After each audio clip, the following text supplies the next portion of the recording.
So welcome back to another video. आज के video में हम देखेंगे महाजनको का 2016 में जो पेपर हुआ था असिस्टेंट इंजीनियर का इलेक्ट्रिकल का, उसमें क्या क्या क्वेश्चन जो पूछे गए थे वो हम डिस्कस करेंगे। तो चलिए स्टार्ट करते हैं आज का वीडियो।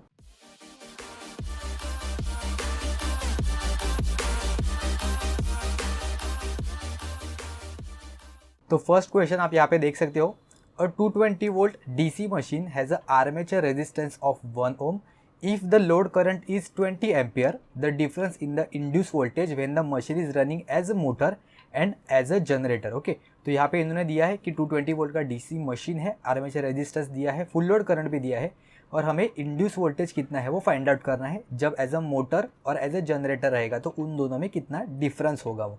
ठीक है, तो सबसे पहले हम लोग स्टार्ट करेंगे, एक डायग्राम हम लोग सबसे पहले ड्रॉ करेंगे, उसके हेल्प से हमें एक आइडिया हो जाएगा कि कैसे हो जाएगा। ठीक है, तो सबसे पहले यहाँ पे रेजिस्टेंस, आर्मेचर रेजिस्टेंस, फिर जो बैक ईएमएफ के लिए हम लोग वोल्टेज सोर्स यहाँ पे ऐसे दिखा सकते हैं और ये जो टर्मिनल वोल्टेज है वो। ठीक है, सबसे पहले हम लोग मोटर के लिए फाइंड आउट करते हैं। तो मोटर के लिए जो करंट है वो इनकमिंग रहेगा, तो ये हो जाएगा 20 एम्पियर इनकमिंग करंट। 220 वोल्ट यहाँ पे जो टर्मिनल वोल्टेज है वो हो जाएगा करेक्ट। आर्मेचर रेजिस्टेंस का वैल्यू है 1 और यहाँ पे जो ई का वैल्यू है वो हमें फाइंड आउट करना है, ई बी का वैल्यू। ठीक है, तो यहाँ पे हम लोग कैसे फाइंड आउट कर सकते हैं, ई बी रहेगा वो रहेगा 220 वोल्ट, यानी कि हम लोग नॉर्मल KVL है वो लगाएंगे 220 minus 20 times of this 1 resistance, यानी कि हो जाएगा 220 minus this 20 which is equal to 200 volt when it is working as a motor. Okay, similarly generator के केस में क्या हो जाएगा, जनरेटर में यहाँ पे दिखा देता हूँ। जनरेटर के केस में जो करंट है वो सिर्फ रिवर्स हो जाएगा, बाकी सभी जो वैल्यूज़ है वो सेम रहेंगे। ओके, तो ये जो 20 एम्पेयर है ये यहाँ पे आउटगोइंग हो जाएगा, यहाँ पे 220 वोल्ट है वो टर्मिनल वोल्टेज मिलेगा हमें VT का, 1 ओम का रेजिस्टेंस तो सेम रहेगा और यहाँ पे हो जाएगा ये EG।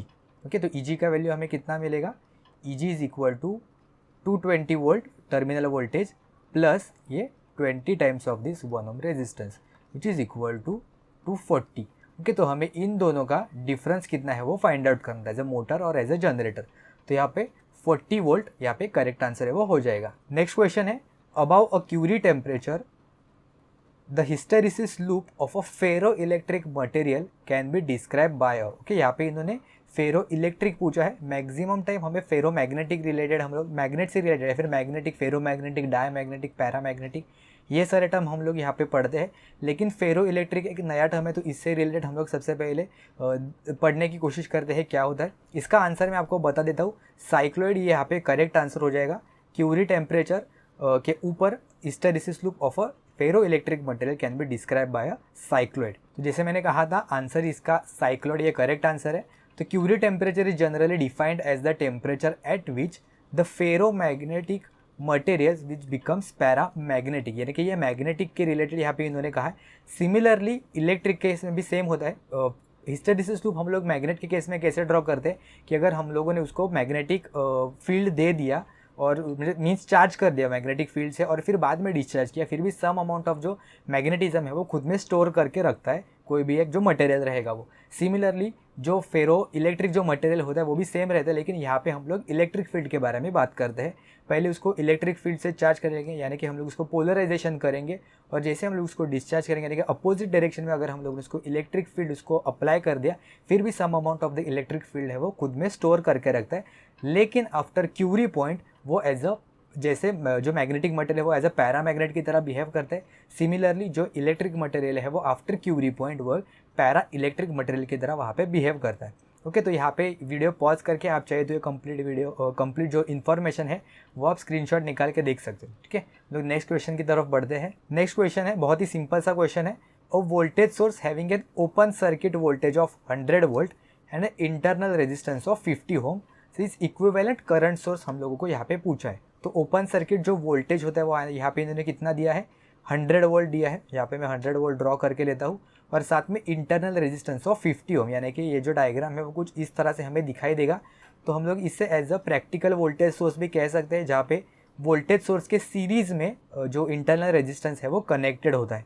करेक्ट, तो ये है हमारा प्रैक्टिकल वोल्टेज सोर्स और हमें यहाँ पे करंट सोर्स पूछा है, यानी बेसिकली हमें प्रैक्टिकल करंट सोर्स इन्होंने यहाँ पे पूछा है। तो प्रैक्टिकल करंट सोर्स में क्या रहता है, एक करंट सोर्स रहेगा और इसके पैरेलल में यहाँ पे जो इंटरनल रेजिस्टेंस रहेगा वो हम लोग एज इट इज़ कनेक्ट कर दे, यानी कि जो 50 ओम का जो रेजिस्टेंस रहेगा उसमें तो कोई चेंजेस नहीं होगा, वो तो एज इट इज़ यहाँ पे रहेगा। और जो आई का वैल्यू रहता है वो नॉर्मल अपना ओम्स लॉ की वजह से हम लोग फाइंड आउट कर सकते हैं, V/R, यानी कि 100 वोल्ट पहले था और रेजिस्टेंस तो 50 है कॉमन। ओके, तो आई का वैल्यू यहाँ पे हमें मिल जाएगा 2 एम्पियर। तो 2 ampere in parallel with the 50 ohm resistance, ये यहाँ पे करेक्ट आंसर हो जाएगा, यानी कि option A 2 ampere in parallel with the 50 ohms, option A यहाँ पे करेक्ट ऑप्शन हो जाएगा। नेक्स्ट क्वेश्चन देखते हैं। The maximum theoretical efficiency of a class B push pull transistor amplifier is approximately. Okay, तो हमें directly class B push pull transistor amplifier का efficiency पूछा है। अगर आपको पता है तो अच्छी बात है, नहीं पता तो हम लोग अभी इन डिटेल में 4 क्लासेस होते हैं ए बी एंड सी, ये हम लोग अभी डिस्कस करते हैं with the help of table. तो ये समझने के लिए हम लोग डीसी लोड लाइन का हेल्प लेंगे। डीसी लोड लाइन के साथ साथ जो क्यू पॉइंट होता है, यानी कि जो क्विजेंट पॉइंट जिसे हम लोग कहते हैं, उसका हेल्प लेंगे और हम लोग समझने की कोशिश करेंगे। टोटल 4 क्लासेस है यहाँ पे मैंने मेंशन किए हैं, class A B, class B and class C. जो क्यू पॉइंट रहेगा वो अगर ये centre of this load line रहेगा तो यहाँ पे हो जाएगा ये क्लास ए एम्पलीफायर। ओके, यहाँ पे अगर एक्स एक्सिस पे अगर ये क्रॉस करेगा यानी कि कट करेगा अगर डीसी लोड लाइन की वैल्यू, तो यहाँ पे हो जाएगा अपना क्लास बी एम्पलीफायर, और इन दोनों के बीच में कहीं पे हमें मिलेगा क्लास ए बी एम्पलीफायर। ठीक है, तो क्लास ए, उसके बाद आता है लोड लाइन में अगर हम लोग टॉप से बॉटम की तरफ आएंगे तो हमें मिलेगा ए, उसके बाद आएगा ए बी, उसके बाद बी, और एक्स एक्सिस के भी नीचे डीसी लोड लाइन के लाइन में अगर हम लोग कंटिन्यू करेंगे तो यही कहीं पे हमें मिलेगा क्लास सी एम्पलीफायर। ओके, तो इसी के अकॉर्डिंग अगर आप इफिशिएंसी वगैरह चेक करोगे तो इसी के अकॉर्डिंग जो वैल्यूज़ है वो इंक्रीज होते जाएंगे। जैसे आप देख सकते हो क्लास ए के लिए जो इफिशिएंसी है वो 25 से लेके 50 है। उसके बाद क्लास ए बी में 50 से लेके 78.5, देखो यहाँ से ए से लेके ए बी पे 50 से लेके 78.5। फिर उसके बाद क्लास बी में हमें मिलता है 78.5 यानी कि एग्जैक्ट एक्स एक्सिस पे, और क्लास सी में हमें सबसे हाईएस्ट यानी कि मैक्सिमम अमाउंट ऑफ इफिशिएंसी मिलते हैं विच इज़ अबाउट 90%। ओके, तो आप इसी पैटर्न में ध्यान में रखेंगे तो आपको आसानी हो जाएगी। Class A B, class B and class C. Okay, यहाँ पे क्यू पॉइंट का वैल्यू भी इन्होंने दिया है, मिडल में रहेगा। उसके बाद between the middle and the X axis for A B, उसके बाद बी के लिए एग्जैक्ट एक्स एक्सिस पे, एंड क्लास सी के लिए below the X axis. Okay, उसके बाद ऑपरेटिंग साइकिल है वो 360 डिग्री सबसे ज़्यादा रहता है क्लास ए में। उसके बाद 360 टू 180 यानी कि 180 टू 360 के बीच में 360 से कम और 180 से ज़्यादा रहता है।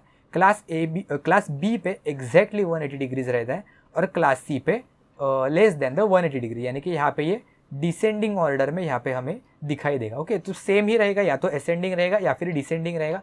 हम लोग कैसे है वो देखते हैं एक बार with the help of diagrams. तो यहाँ पे सबसे पहले है क्लास ए एम्पलीफायर। तो देखो जैसे ही यहाँ पे मिड पॉइंट पे जो क्यू पॉइंट है वो यहाँ पे हम लोगों ने प्लेस कर दिया।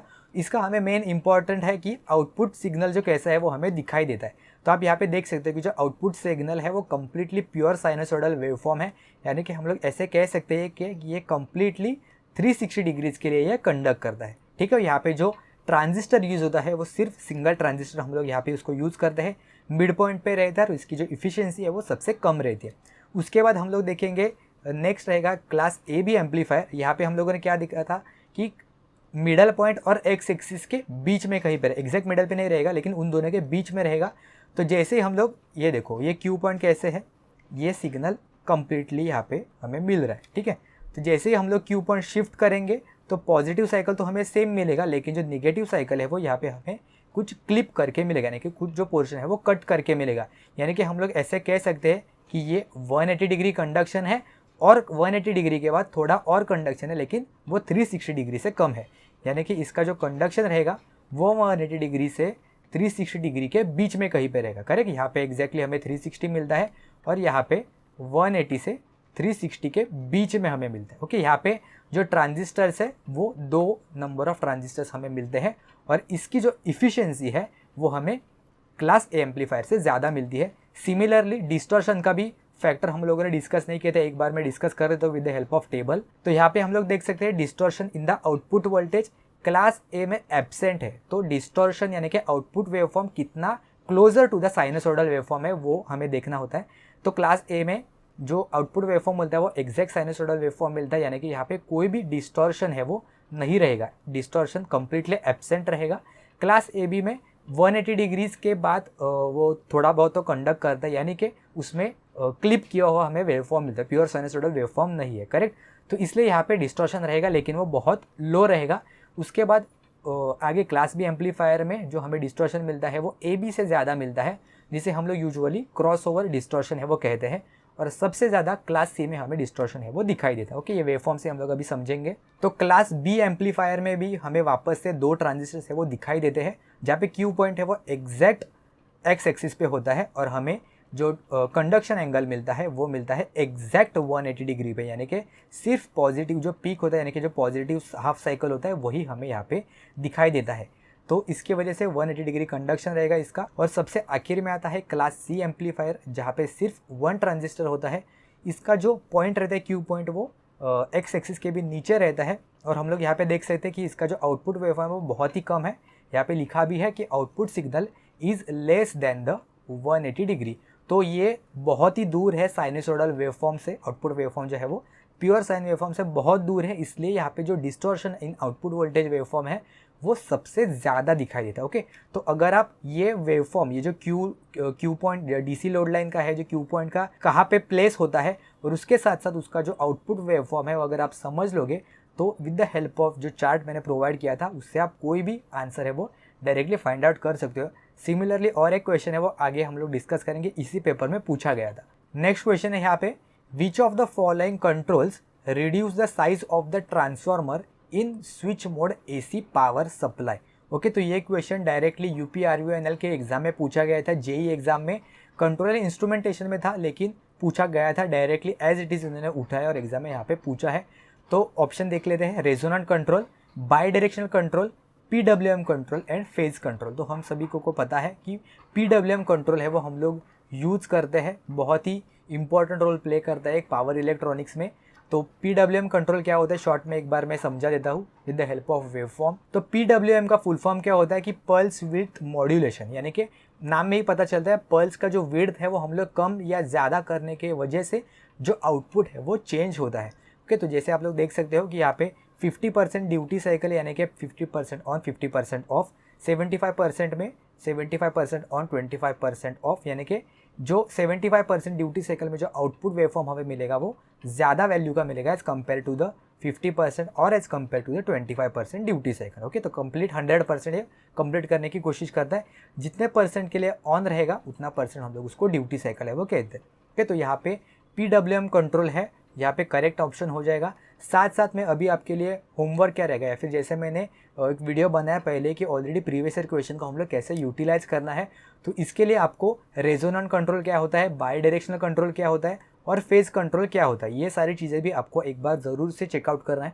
इससे रिलेटेड अगर कोई भी MCQ अवेलेबल है नेट पे तो वो भी सॉल्व करने की ज़रूर कोशिश करना। ठीक है, तो हम लोग नेक्स्ट क्वेश्चन की तरफ बढ़ते हैं। नेक्स्ट क्वेश्चन है हमारा, if the dimensions of all the parts of the synchronous generator and the number of field and the armature turns are doubled, then the generated voltage will change by a factor of। Okay, तो हमें first of all क्या find out करना है, generated voltage हम लोगों को कितने times change होगा वो हम लोगों को फाइंड आउट करना है। तो जनरेटेड वोल्टेज का फॉर्मूला क्या होता है, is equal to 4.44 F phi NPH, and यहाँ पे सिंक्रोनस जनरेटर यानी कि यहाँ पे KP एंड KD का वैल्यू भी यहाँ पे आ जाएगा। ओके, तो हम लोग ऐसे भी कह सकते हैं E is directly proportional to the 4.44 F phi NPH। Okay, 4.44 तो वैसे भी एक कांस्टेंट है, और फ्रीक्वेंसी तो हम लोग चेंज नहीं कर रहे, सिर्फ डायमेंशन चेंज होगा। यानी कि हम लोग ऐसे भी कह सकते हैं कि जो जनरेटेड EMF है it is directly proportional to the phi and NPH। Okay, तो फ्लक्स पर पोल का फॉर्मूला क्या रहता है, फ्लक्स मैं यहाँ पे लिख देता हूँ, क्या है फ्लक्स पर पोल का वैल्यू रहेगा 4 ppl into R divided by P, जहाँ पे BP यानी कि क्या होता है पीक फ्लक्स डेंसिटी, ये होता है पीक फ्लक्स डेंसिटी, L होता है वो होता है length of the rotor, and R होता है वो होता है radius of the rotor. Okay, तो यहाँ पे हम लोग सिर्फ डायमेंशन चेंज कर रहे हैं, पोल चेंज नहीं कर रहे, यानी कि जो फ्लक्स का वैल्यू है it will be directly proportional to the length and radius. Okay, BP यानी कि जो फ्लक्स डेंसिटी और पी है उसमें तो कोई भी चेंज नहीं होगा, सिर्फ लेंथ और रेडियस है उसी में वैल्यू है वो चेंज हो जाएगा। तो लेंथ भी हम लोगों ने ट्वाइस कर दिया, यहाँ पे लिखा है आर डबल, तो लेंथ भी 2 टाइम्स हो जाएगा और जो रेडियस है वो भी 2 टाइम्स हो जाएगा, यानी कि जो 5 डैश रहेगा it will B 4 times of this original 5, correct. तो जो हमारा जो चेंज रहेगा फ्लक्स में, फ्लक्स पर पोल में जो चेंज रहेगा वो 4 टाइम्स रहेगा। और जो हमें NPH का जो वैल्यू है वो यहाँ पे इन्होंने क्या कहा है, in the general armature number of field and armature turns are double. Okay, तो ये भी जो चीज़ें है वो डबल कर दिया, यानी कि NPH डैश है is equal to 2 times of the NPH। Okay, तो जो हमारा नया जो वैल्यू रहेगा generated voltage it will directly proportional to the 5 dash and NPH dash.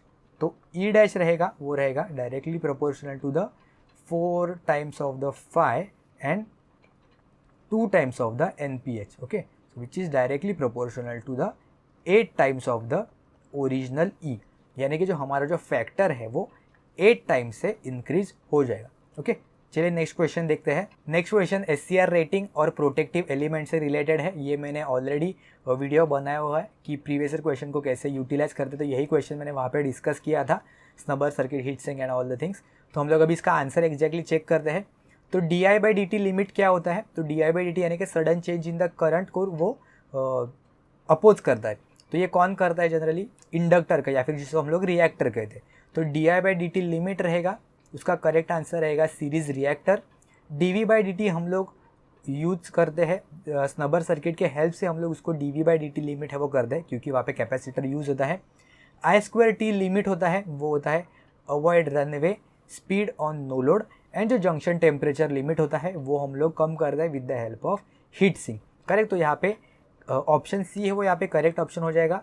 ए का आंसर है थर्ड, यानी कि di/dt हम लोग कम करते हैं सीरीज रिएक्टर से, dv/dt हम लोग कम करते हैं स्नबर से।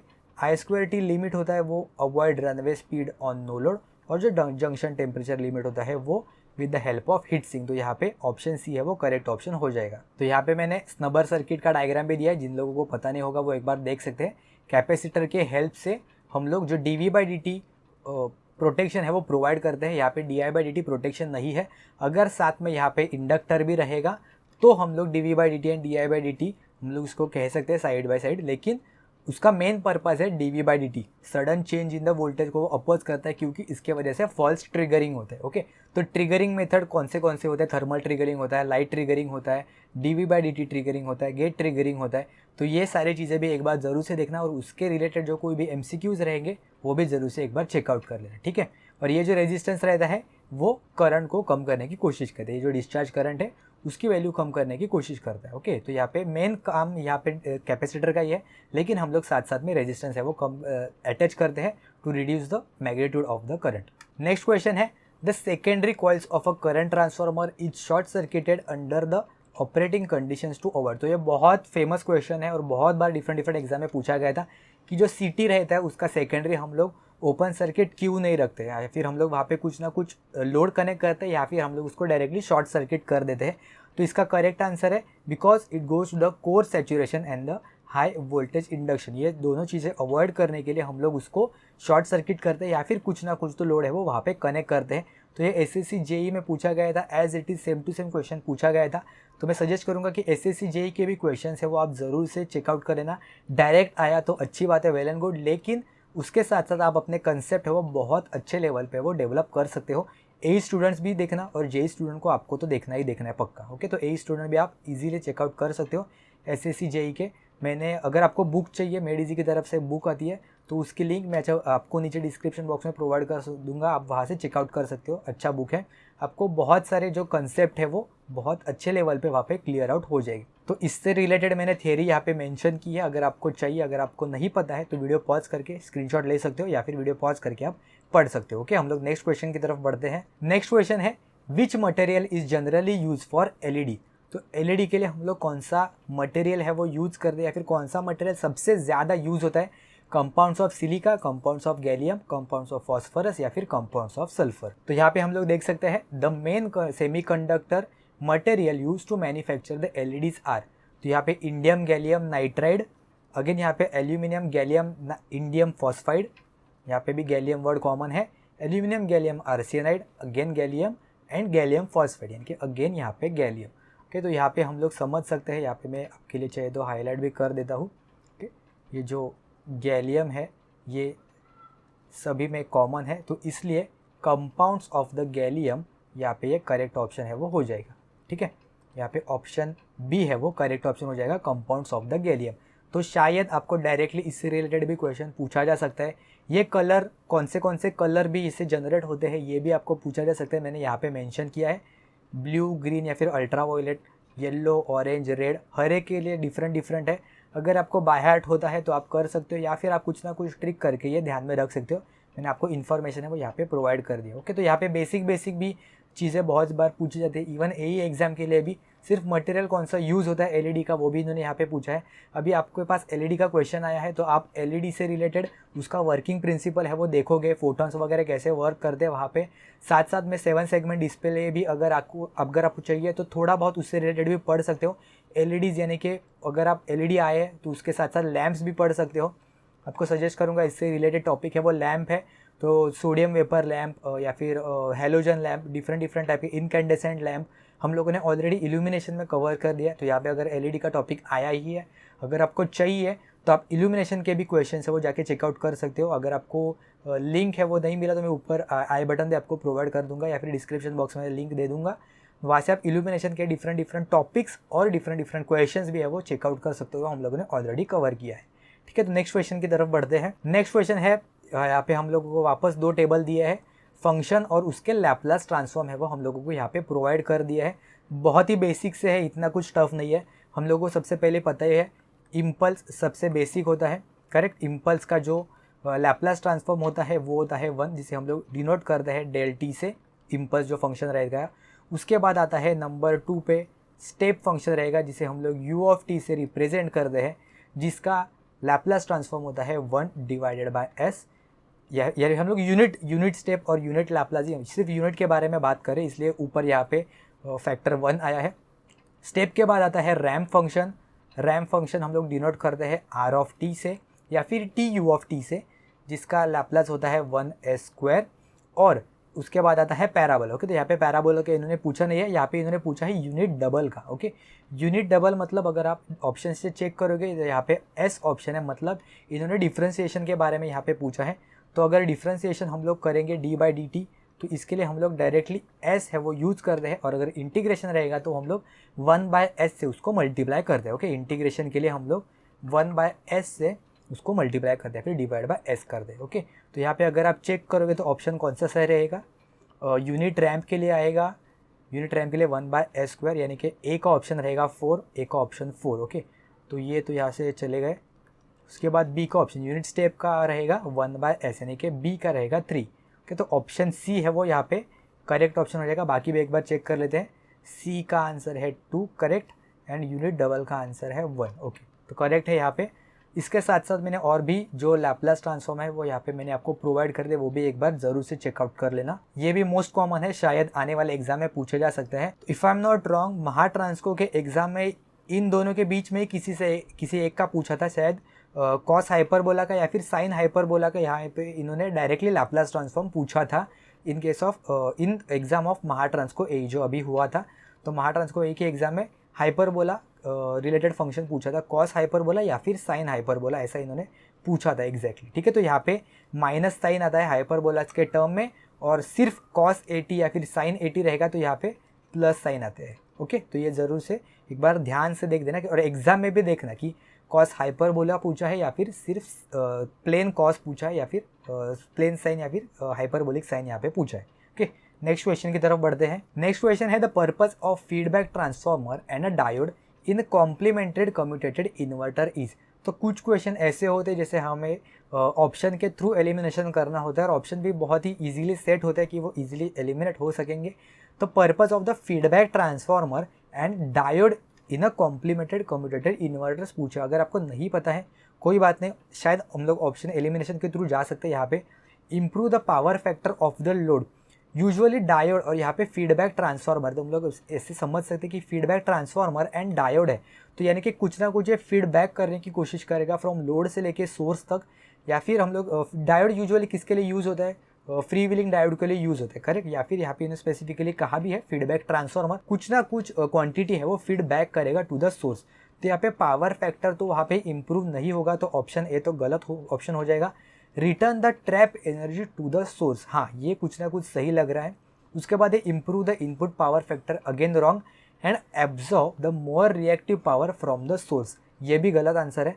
तो यहाँ पे हम लोग ऑप्शन एलिमिनेशन के साथ अगर जाएंगे तो यहाँ पे ऑप्शन जो बी है वो यहाँ पे मोर सुटेबल ऑप्शन है कि return the trapped energy back to the source. तो हमेशा अपने एग्जाम में जाओगे तो ऐसा नहीं होगा कि आपने सारी चीज़ें पढ़ी रहेंगी, 80 to 90% चीज़ें आपने हमेशा ज़रूर से पढ़ी रहेंगी, सिर्फ आपको वहाँ पे क्लिक नहीं करता है या फिर थोड़ा घुमा फिरा के पूछते हैं, आप भूल जाते हैं, उसकी वजह से आपको आंसर नहीं आता है एग्जाम में। लेकिन 10% या फिर 15% आपको कुछ ना कुछ क्वेश्चन ऐसे ज़रूर मिलेंगे जो आपने कभी देखे भी नहीं है या फिर उसके रिलेटेड कभी आपने पढ़ा भी नहीं है। ओके, तो ऐसे क्वेश्चन है वो आप या तो स्किप कर सकते हैं या फिर ऑप्शन एलिमिनेशन के थ्रू भी यहाँ पे जा सकते हो कि आपको 100 आउट ऑफ 100 तो मैक्सिमम स्कोर नहीं करना है सिलेक्शन के लिए, लेकिन जो कोई भी आपको करेक्ट आता है वो आपको वहाँ पे एग्जाम में जाके करेक्ट मार्क करना है। आते हुए भी अगर आपने वहाँ पे गलत आंसर कर दिया तो आपके सिलेक्शन के चांसेस कम होते हैं। जो चीज़ें नहीं आती है उससे सिलेक्शन पे कोई भी हैम्पर नहीं होता है, लेकिन आने वाली चीज़ें भी अगर आप गलत करके आओगे तो आपको वहाँ पे कुछ ना कुछ ज़रूर से अफेक्ट करेगा आपके सिलेक्शन पे। ठीक है, तो नेक्स्ट क्वेश्चन की तरफ बढ़ते हैं। नेक्स्ट क्वेश्चन है the MMF produce by a current of a three phase induction motor is, तो ऑप्शन क्या है, rotates at the speed of rotor in the air gap, is standstill with respect to the stator MMF, rotates at a slip speed with respect to the stator MMF and rotates at a synchronous speed with respect to the rotor। Okay, तो यहाँ पे उसका speed कैसा होगा इससे related इन्होंने पूछा है। तो यहाँ पे इन्होंने क्वेश्चन में क्लियर कट तो मेंशन नहीं किया है, लेकिन यहाँ पे the MMF produce by a current of a three phase induction motor, यानी कि यहाँ पे ये किसके बारे में बात कर रहा है, यहाँ पे ये रोटर का जो रोटेटिंग मैग्नेटिक फील्ड है उसके बारे में बात कर रहा है। Rotor rotating magnetic field, correct, इसके बारे में यहाँ पे बात करें क्योंकि यहाँ पे इन्होंने लिखा है by the current of a three phase induction motor. Okay, तो रोटर का रोटेटिंग मैग्नेटिक जो फील्ड है उसका स्पीड कितना रहेगा, सिंक्रोनस स्पीड, ये इक्वल रहता है जितना स्टेटर का रोटेटिंग मैग्नेटिक फील्ड रहेगा। करेक्ट, स्टेटर का रोटेटिंग मैग्नेटिक फील्ड और रोटर का रोटेटिंग मैग्नेटिक फील्ड है ये हमेशा इक्वल रहेंगे। अगर ये इक्वल नहीं रहेंगे तो कोई भी जो मोटर है वो रन नहीं करेगी, कौन सी टाइप की भी मोटर रहेगी तब भी। ओके, तो यहाँ पे दोनों का जो स्पीड है वो इक्वल होना चाहिए, यानी कि the rotor rotating magnetic field is stand still with respect to the stator MMF. तो यहाँ पे जो ऑप्शन बी है वो करेक्ट ऑप्शन है। इंडक्शन मोटर से रिलेटेड मैंने बहुत सारे क्वेश्चन इन डिटेल में डिस्कस किए हैं, ऑलरेडी चैनल पे है, आप वहाँ पे जाके चेकआउट कर सकते हो। टोटल 40 क्वेश्चन हम लोगों ने डिस्कस किए हैं, प्रीवियस बहुत सारे डिफरेंट एग्जाम में पूछे गए थे, वो सारी चीज़ें इन डिटेल में और मोस्ट इंपॉर्टेंट क्वेश्चन हम लोगों ने डिस्कस किया। अगर चाहिए तो मैं उसकी लिंक आपको ऊपर आई बटन पे प्रोवाइड कर दूँगा।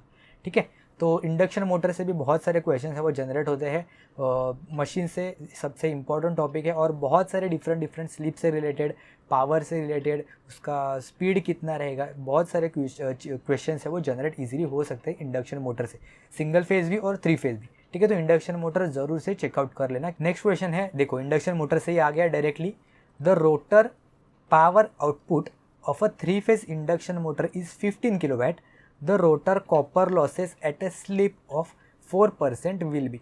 ओके, तो ये बहुत ही आसान सा सवाल है, हम लोगों को पता ही है, P is to P C is to P D, ये क्या होता है, 1 is to S is to 1 minus S. ये बहुत इंपॉर्टेंट है, अगर नए स्टूडेंट्स है तो ये मार्क कर लेना अपने कॉपी में और यहाँ पे लिख लेना। पीजी होता है वो होता है एयर गैप पावर या फिर रोटर इनपुट। ओके, ये होता है एयर गैप पावर या फिर रोटर इनपुट। ओके, अपने नोट्स में ये ऐड कर लेना, ये होता है पीजी का। ओके, पीसी क्या होता है, ये होता है रोटर कॉपर लॉसेस, ये होता है पीसी। ओके, और जो पीडी होता है जिसे हम लोग कहते हैं डेवलप पावर या फिर जो रोटर का जो आउटपुट पावर है ये होता है पीडी। ओके, तो ये हमें दो चीज़ें दी है और उसके साथ साथ ये स्लिप का जो वैल्यू है वो हम लोगों को प्रोवाइड कर दिया है। फाइंड आउट क्या करना है इसमें से, the rotor power output of 15 kilowatt. Okay, तो पीडी का वैल्यू हम लोगों को दिया है, तो रोटर कॉपर लॉसेस का वैल्यू हम लोगों को फाइंड आउट करना है। तो यहाँ पे आपको समझ में आना चाहिए कि PD का वैल्यू दिया है और PC का वैल्यू दिया है।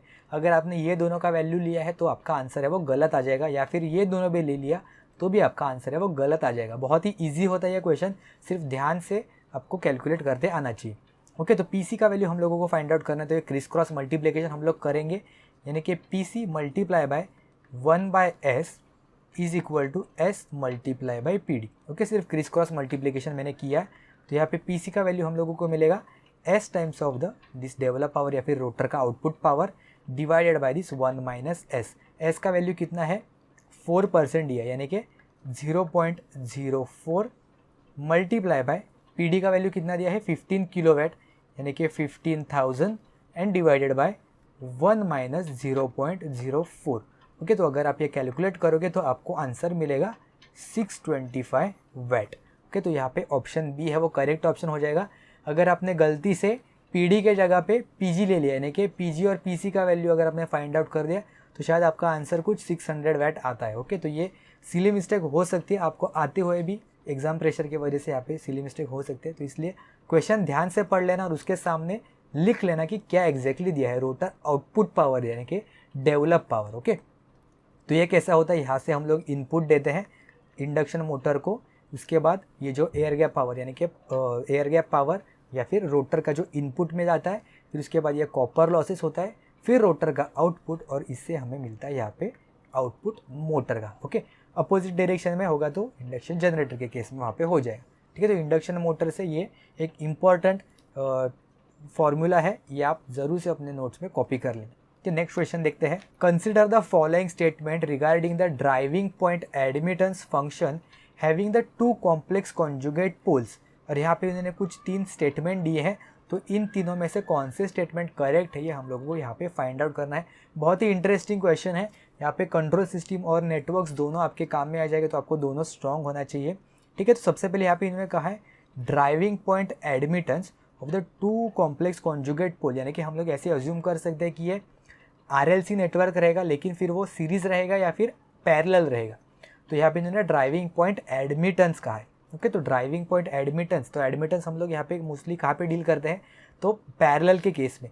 तो हम लोग ऐसे अज्यूम करेंगे कि ये जो सर्किटरी है ये RLC पैरेलल सीरीज के बारे में यहाँ पे इन्होंने पूछा है, और वो सर्किट के अगर आप पोल्स ड्रॉ करेंगे तो वो 2 कॉम्प्लेक्स कॉन्जुगेट पोल है वो आपको यहाँ पे मिलेंगे। तो सबसे पहले हम लोग क्या देखते हैं, closer the poles to j omega axis higher the Q of the circuit. Okay, तो Q closer the poles to the j omega axis, यहाँ पे इन्होंने कहा है 2 कॉम्प्लेक्स कॉन्जुगेट पोल्स है। ओके, तो हमें पता है कि जो टाइम कांस्टेंट रहता है, टाइम कांस्टेंट या फिर इसे हम लोग टाउ से डिनोट करते हैं, वो क्या होता है 1 अपॉन मैग्नीट्यूड ऑफ द पोल, यानी कि जितने ये पोल्स है वो अपने टाइम जितने जो पोल्स है ये j ओमेगा एक्सिस के जितने नज़दीक रहेंगे, यानी कि इसका जो मैग्नीट्यूड का वैल्यू है वो उतना कम रहेगा, और 1 अपॉन अगर लेसर वैल्यू है तो टाइम कांस्टेंट का वैल्यू है वो यहाँ पे बढ़ जाएगा। ओके, सिमिलरली जो Q का वैल्यू रहता है, Q का वैल्यू क्या रहता है, Q यानी कि क्वालिटी फैक्टर, वो होता है resonant frequency divided by bandwidth. Okay, ये एक फॉर्मूला अपने कॉपी में नोट डाउन करना, Q होता है resonant frequency divided by bandwidth, और जो बैंडविड्थ रहता है वो इन्वर्सली प्रोपोर्शनल टू द रहता है टाइम कांस्टेंट के। ये भी अपने कॉपी में नोट डाउन कर देना। For RL circuit, RC circuit या फिर RLC circuit, any type of the circuit के लिए ये दोनों फॉर्मूले है वो वैलिड होते हैं। तो इसलिए हम लोग यहाँ पे देख सकते हैं कि जितना अगर पोल का वैल्यू यानी कि जो पोल्स है वो जितने closer to the j omega axis रहेंगे उतना मैग्नीट्यूड इसका कम रहेगा, करेक्ट, और उतना ही जो टाइम कांस्टेंट का वैल्यू है वो ज़्यादा रहेगा। टाइम कांस्टेंट, और हम लोग देख सकते हैं कि जो Q है वो inversely proportional to the bandwidth है, और बैंडविड्थ है वो inversely proportional to the time constant है, यानी कि हम लोग ऐसे कह सकते हैं कि जो Q है it is directly proportional to the time constant, correct. Bandwidth और Q इन्वर्सली प्रोपोर्शनल है, और टाउ और बैंडविड्थ भी इन्वर्सली प्रोपोर्शनल है, तो इसलिए Q और टाउ है वो डायरेक्टली प्रोपोर्शनल हो जाएंगे। तो अगर टाउ का वैल्यू यानी कि टाइम कांस्टेंट का वैल्यू अगर बढ़ा तो इसकी वजह से जो Q का वैल्यू है वो भी यहाँ पे बढ़ जाएगा। तो इसलिए जो अपना स्टेटमेंट 1 है वो करेक्ट स्टेटमेंट हो जाएगा कि closer the poles to the j omega axis higher the Q of the circuit. तो यहाँ पे क्वालिटी फैक्टर का जो वैल्यू है वो ज़्यादा रहेगा ये पर्टिकुलर सर्किट में। जितना पोल्स है वो जे ओमेगा एक्सिस के दूर चले जाएंगे उतना जो क्वालिटी फैक्टर का जो यानी कि जो क्यू फैक्टर का जो वैल्यू है वो कम होते जाएगा। तो अपना फर्स्ट ऑप्शन है ये तो करेक्ट ऑप्शन हो जाएगा फर्स्ट स्टेटमेंट। ओके, सेकंड और थर्ड स्टेटमेंट के बारे में भी एक बार डिस्कस कर लेते हैं। सेकंड स्टेटमेंट में यहाँ पे इन्होंने क्या कहा है, value of Q varies inversely as the damping ratio. Correct, ये भी इन्होंने करेक्ट दिया है कि क्यू होता है it is inversely proportional to the zeta होता है। ओके, ये भी अपने नोट्स में मेंशन कर लेना। अगर आप कहीं कहीं पे देखोगे तो Q is equal to 1/2 zeta, ऐसा भी आपको डायरेक्टली फॉर्मूला है वो दिखाई देगा। ओके, तो Q is inversely proportional to the zeta, तो इसलिए जो स्टेटमेंट 2 है वो भी करेक्ट स्टेटमेंट है। And the third statement is a circuit with a low R has a low Q, यानी कि रेजिस्टेंस का वैल्यू अगर कम रहेगा तो वहाँ पे क्यू का वैल्यू है वो कम रहेगा। तो हम लोगों ने स्टार्टिंग में ही पैरेलल RLC सर्किट है वो अज्यूम किया है, बिकॉज यहाँ पे इन्होंने एडमिटेंस दिया है, तो उसकी वजह से हम लोग क्यू का वैल्यू फाइंड आउट करेंगे। क्यू का वैल्यू क्या होता है पैरेलल सर्किट के केस में, R multiply by √C divided by L, ये होता है क्वालिटी फैक्टर का value in case of RLC parallel. Okay, RLC parallel के केस में हमें ये फॉर्मूला है वो दिखाई देता है। सीरीज के केस में क्या होता है 1/R √L divided by C। तो हम लोगों को पैरेलल हम लोगों ने अज्यूम किया है, तो अगर रेजिस्टेंस का वैल्यू यहाँ पे कम हुआ तो क्यू का वैल्यू है वो भी प्रोपोर्शनली कम हो जाएगा। अगर रेजिस्टेंस कम हुआ तो क्यू का वैल्यू भी यहाँ पे कम हो जाएगा। ओके, तो यहाँ पे first statement, second statement, third statement, तीनों के तीनों स्टेटमेंट यहाँ पे करेक्ट है वो हो जाएंगे। ओके, तो यहाँ पे ऑप्शन जो डी है वो हमारा करेक्ट ऑप्शन हो जाएगा।